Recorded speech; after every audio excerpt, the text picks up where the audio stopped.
Hello and welcome. I'm Maria Luziara, and if you know me personally, you would know that I'm a very result-driven person.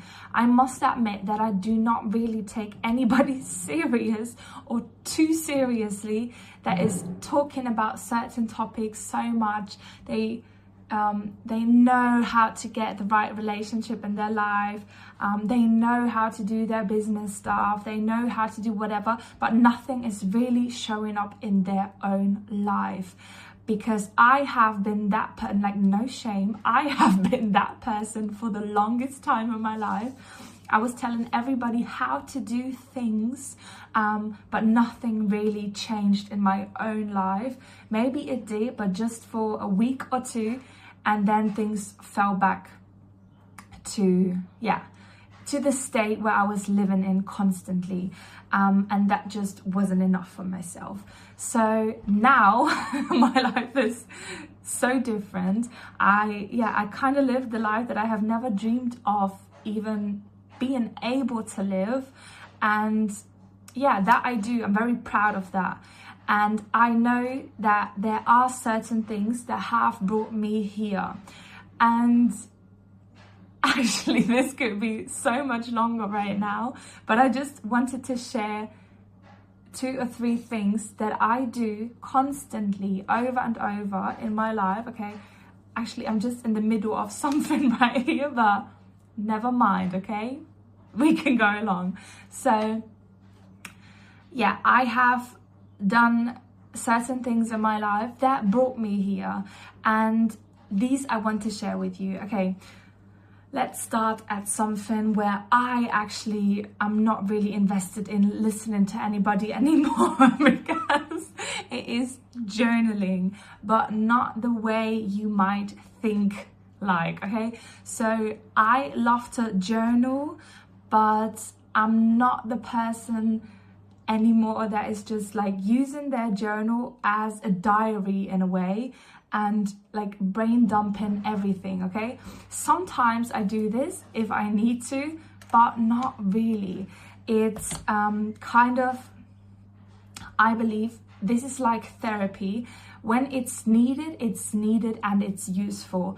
But if you stick to this and you never come out of the healing phase, okay, someday there will be the day that you have healed a certain aspect in your life, and then you don't really need to constantly heal anymore, okay? Because then you're kind of addicted to your healing or your struggle ever since, and you don't really need that if you have implemented kind of the right embodiment in your life, so that you don't have to heal constantly. Okay, I look like a clown. Let's change that. So what I do is that I do not like journal, like brain dump constantly or linger on my negative emotions. Everybody sometimes has negative emotions in certain aspects in your life or in certain phases even in your life, more than in others. But like I have now come to the point where this actually doesn't exist, and if some like bad emotion really happens that sticks, you can journal on this and you can break the point, like where does that really come from? But because every emotion doesn't come from another person giving it to you, but it comes from a lack of you thinking you have this. Or okay, so if somebody can trigger you, you actually have that wound. Everybody can tell me, Maria, you have your hair, your red hair is so ugly, and I know, okay, I'm not having red hair, this doesn't bother me, but if somebody says your curly hair is so ugly, I could feel attacked. Okay, so because I am wearing curly hair, like you are wearing your wound. Okay, so whatever, I'm not constantly trying to heal. This could be the first point. Haven't been like planning that to say, but when is the day that you come out of your dark, whatever it is, okay? Another thing actually,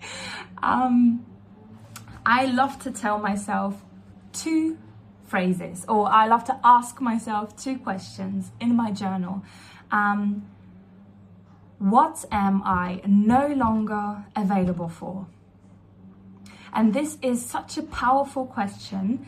I have lingered on this question so many times, and in each era that I'm stepping out of in my own life, I am asking me that.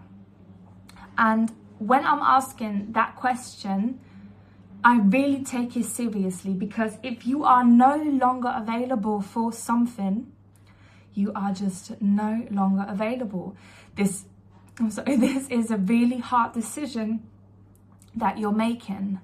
I could go very personal now and very deep, but I'm not trying to, but I have come out, like I am coming from a family of severe addiction, and I have been addicted a long time in my life. And when I decided that I am no longer available for this kind of addiction in my life, which has not been playing out only in one aspect in my life, but in others as well, something really, really strong shifted. My finances completely changed. My relationship completely changed, not only with myself, but friendships broke away. New friends came into my life. New routines came into my life. Not just by accident, also by me implementing them, but me finally having the guts and the time and the energy to do so. What are you no longer available for? And if you decide to no longer be available for something, you just aren't, okay? And take it as literal as you can. So, yes. And what I also love to do, another thing, is that I am looking at my life as if I would be like a business, and I'm like a consultant coming from outside, okay? And looking at like, how is it working right now? What's happening actually? See yourself from bird's eye perspective. What are you doing? And I love to see my life in 3 aspects. Like, I'm breaking it down in 3 aspects, because it only is these 3 aspects, your life, everything is in here.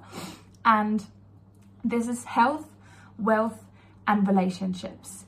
And by saying health, I mean your routines. When do you wake up? When do you go to sleep? When do you shower? How do you shower? What do you eat? When do you eat? How do you eat?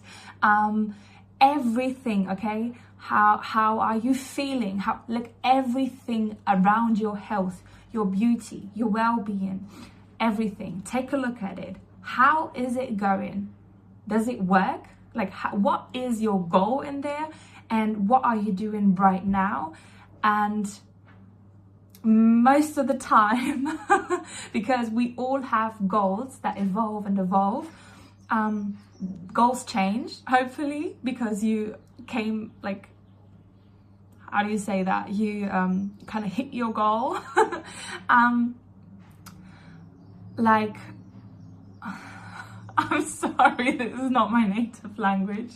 So what are you doing right now in these aspects? Health, wealth, your finances, your job situation, your, I don't know, your education in general, your university, your school, your certifications that you're taking.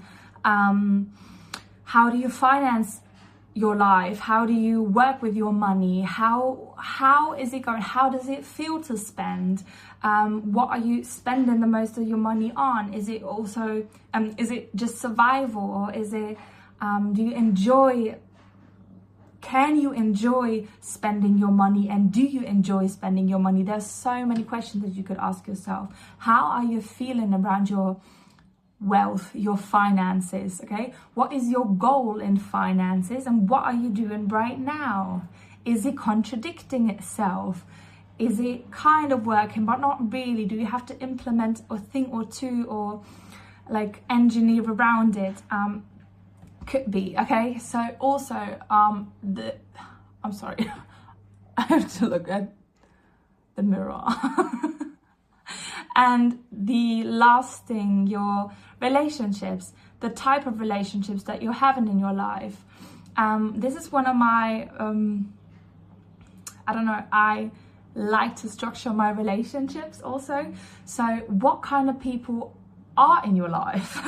And what are you doing with these people in your life, okay? Do you have like a gym girlfriend? Do you have a person you're constantly going out to coffee with, or your, I don't know, walk-in friend? Or how is your love relationship like? Do you have a husband, a boyfriend? How is that relationship? What will you wish for in that relationship more? Or like what is it right now? What is your goal again? And okay, without making tweaks already, just see, where are you?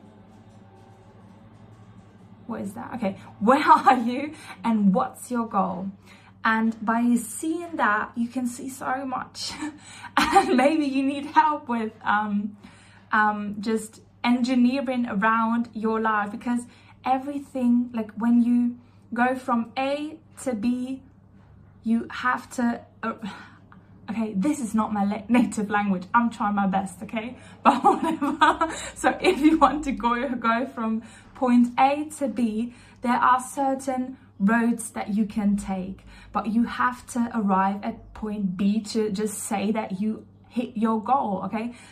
Whatever season you are in your life currently, and as a woman, we are in so many seasons in our whole life.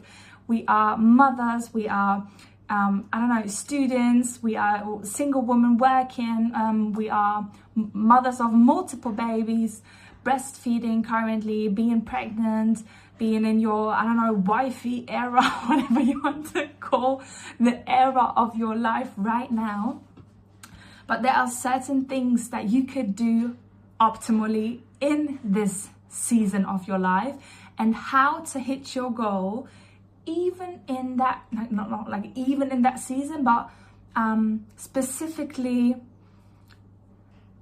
tweaked around, like for that season, specifically done for that season. If you want to have a business and you have like 3 babies at home, it's different to do that business than, for example, if you be like 20 just starting university, or if you are, I don't know what kind of, like if you're 40 and have reached milestones in your career already, and then like want to have your passion project, it's so different. And yes, so the one thing that I could give you, like if I could give you one thing in everything that I have learned in my life, it's hard to just say one thing, okay? Let's be honest. But in this context, I would say make decisions, and make hard decisions. And the harder the decisions are that you are making, the easier it will be, just to live with these decisions. Not because you are you have to be like a bad person, like a bitch, or no, be a bitch when you have to, but be a sweet, gentle person along the way. And being a sweet, empathetic woman doesn't contradict itself with making hard decisions, because for whom are you making these decisions? It's for yourself, and if not only for yourself, it's for your children and for the family and for the betterment of the community that you are in, okay? Like Mother Teresa said, I love that quote. If you want to change the world, go home and love your family. And I think in this day and age, this is so underrated. And I could give a whole speech around this right now, but yes. So I wish you the very best, and I wish you a beautiful sunny day, and mwah, bye bye.